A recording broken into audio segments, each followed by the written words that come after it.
बाप की झोपड़ी से बेटे की कोठी तक एक सच्ची उड़ान। वो रात बहुत सर्द थी। एक पुरानी सी झोपड़ी, दीवारों से पानी टपक रहा था। और उसी रात एक बच्चे ने आंखें खोली, गरीबी में पर उम्मीद के साथ। उसका नाम रघु था और उसका जन्म ही उस परिवार की सबसे बड़ी उम्मीद बन गया था। रघु का बचपन झोपड़ी की 4 दीवारों में बीता। पापा मजदूरी करते थे, ईंटें उठाते, छत डालते, दिन भर पसीना बहाते थे, सिर्फ एक सपना लेकर कि रघु पढ़ेगा और एक दिन इस झोपड़ी से बाहर निकलेगा। माँ दूसरों के घर बर्तन धोती थी। कई बार घर में खाने को कुछ नहीं होता, लेकिन माँ कहती, बेटा पढ़ लेना, भूख तो कट जाएगी, पर सपना अधूरा रह गया तो ताउम्र कचोटेगा। जब रघु स्कूल जाता था तो उसके पैर नंगे होते थे, यूनिफॉर्म पुरानी होती और टिफिन अक्सर खाली। बच्चे उसे चिढ़ाते थे, अबे मजदूर का बेटा है, क्या करेगा पढ़ के। लेकिन रघु की किताबों को देख मुस्कुराते। वो कहते, बेटा मजदूर तो बेटा है, लेकिन किस्मत मजदूर नहीं होगी। मेहनत कर, तू वो करेगा जो मैं नहीं कर सका। रघु बड़ा हुआ, 10वीं पास की, लेकिन पैसे नहीं थे आगे पढ़ने के। इसलिए वो दिन में ढाबे पर बर्तन धोता और रात में स्टेशन की बेंच पर पढ़ाई करता।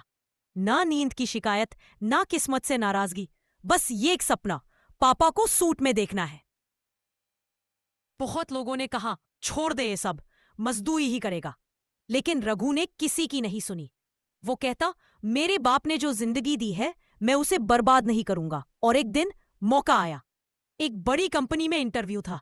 ना कोई कोचिंग, ना इंग्लिश फ्लुएंट, लेकिन जोश, मेहनत और आंखों में सच्चाई थी। उसने इंटरव्यू पास किया, पहली तनख्वाह मिली और वो सीधा पापा के पास गया। पैसे उनके हाथ में रखे और बोला, अब आप मजदूरी नहीं करेंगे पापा, अब आपकी सेवा मेरी जिम्मेदारी है। पापा की आंखों से आंसू बह निकले। कुछ महीनों बाद रघु ने एक नया घर खरीदा और जब पापा को पहली बार सूट पहनाया और उन्हें उस घर की चाबी दी तो वो कह ना सके कुछ, बस रो पड़े।